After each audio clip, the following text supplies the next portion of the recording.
Hi, I'm Dr. Jennifer Pendergrass, ESOL instructional coach for Floyd County schools this school year. I'm going to talk with you just for a few minutes about how ESOL can beautifully fit in with those fast lane frameworks that we're using this year, and how we can take those Floyd County lesson plan templates and make them functional for the ESOL that's happening in your building. I'm going to give you some tools that you can use when you're talking with your ESOL and classroom teachers about how ESOL will best fit in. Okay, let's get started. When we're talking about pushing into the regular classroom and providing ESOL services in a co-teaching model, we're looking at a direct language instruction session of no more than 10 minutes. It should be 10 minutes of challenging standards-based language so that the students are really reading, speaking, and writing the language of the standard and becoming comfortable with it. That piece can fit into actually any of these pie charts in any way. In the process and practice, it makes the most sense to take just a couple of minutes from the success starter and just a few minutes from the mini lesson, but you can actually wedge this in anywhere between. You wouldn't want to put it right in the middle of the student work period, of course. Same with station rotation. With station rotation, you could actually set up an ESOL station that your multilingual learners attend with that ESOL teacher while other students are attending other stations.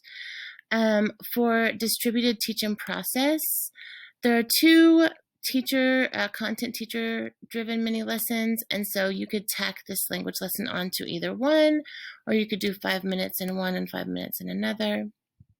It could go either place, but you would only want to provide 10 minutes total there.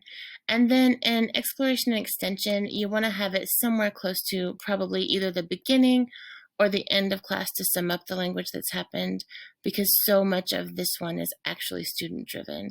But I'm going to be including this drag and drop tool so that when you're talking with your ESOL teachers about the best time to provide that direct instruction, you have a tool to lead that conversation. For a pull-out class of 45 to 50 minutes of ESOL, it would look the same way. They're going to have content, they're going to have language, so this is going to be used to plan your ESOL lessons, whether your teachers are pushing in or pulling out. Okay, let's talk just a few minutes about the Floyd County lesson plan template and what that will look like for your classrooms that have ESOL teachers in them. Every ESOL lesson should be based on content. So whether your ESOL teachers are pushing into a classroom or pulling out, they should be collaborating with those grade level teachers to make sure that they're teaching the language of what's happening in the classroom. Classroom teachers will plan this portion of the lesson. So for a co-teaching lesson plan, and you can see we're on tab 1 at the bottom, which is push in or co-teaching. This is what the lesson plan looks like for your classroom teachers now. When an ESOL teacher also pushes in, it will add a language standard. And you can see that the ESOL teacher is the one responsible for adding this standard for every day. So there will be a content standard and a language standard, a content language target, and a content learning target and a language learning target. And then an ESOL mini lesson. This is where the ESOL teacher provides direct instruction on the language of the classroom.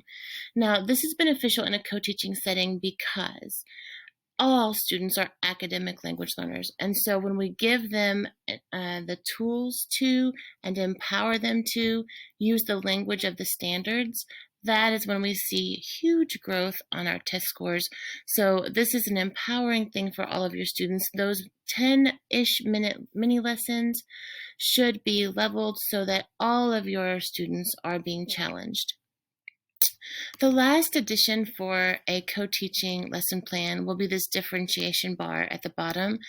You can see that there are levels 1 through 6. Those are based on the Access for ELL's assessment, and your ESOL teacher will fill in student names here on row 14. That way, anyone who pulls open this lesson plan will be able to see what student A should be able to do in the classroom, what student B should be able to do. And this way, it's one cohesive lesson plan that the content teacher prepares her part of, and then the ESOL teacher prepares that part of. Now, the content teachers are currently turning in their lesson plans by Thursday at midnight. That is when the ESOL teachers will begin their lesson planning because their lessons need to be seamlessly flowing with that content teacher's plans. So we actually plan our lessons based on the content teacher's plans. Now, tab 2 shows a pullout setting, and you can see that it is the exact same format, except the ESOL teacher is responsible for all of that. So if you have teachers who are teaching ESOL classes in a pullout setting, it should still be content-based. It should still be based on a content standard from the Georgia Standards of Excellence and a language standard from WIDA. There should be 2 learning targets. They should be teaching the content and the language simultaneously, and it should still be part of what they're also learning in the classroom. Or if they're being pulled out of something that is on their schedule, it should actually reflect what they're missing right then during that time. So these are our 2 lesson plan templates. If you have an ESOL teacher in your building who is doing some sort of innovative model, not push in or pull out, you might want to talk with your ESOL teacher, or you're welcome to contact me about some ways to tweak this to fit your specific needs. You're going to be getting in your email today a thing link, and it looks like this. The thing link has a couple of links. You want to look for this red blinking dot. If you want to find the drag and drop for the frameworks that we just talked about, so that you can discuss how the content lesson should look, you'll click right here and click for your own copy. It'll be sent to your Google Drive. And then for your lesson plan templates, same thing. You'll click on the red link and click for your own copy of that lesson plan template. If you have any questions, my email address is at the bottom of this thing link. Thank you so much for your time. If you have any questions or concerns or professional learning needs this year, my email is a click away at the bottom of your thing link, and I look forward to working with you and your staff.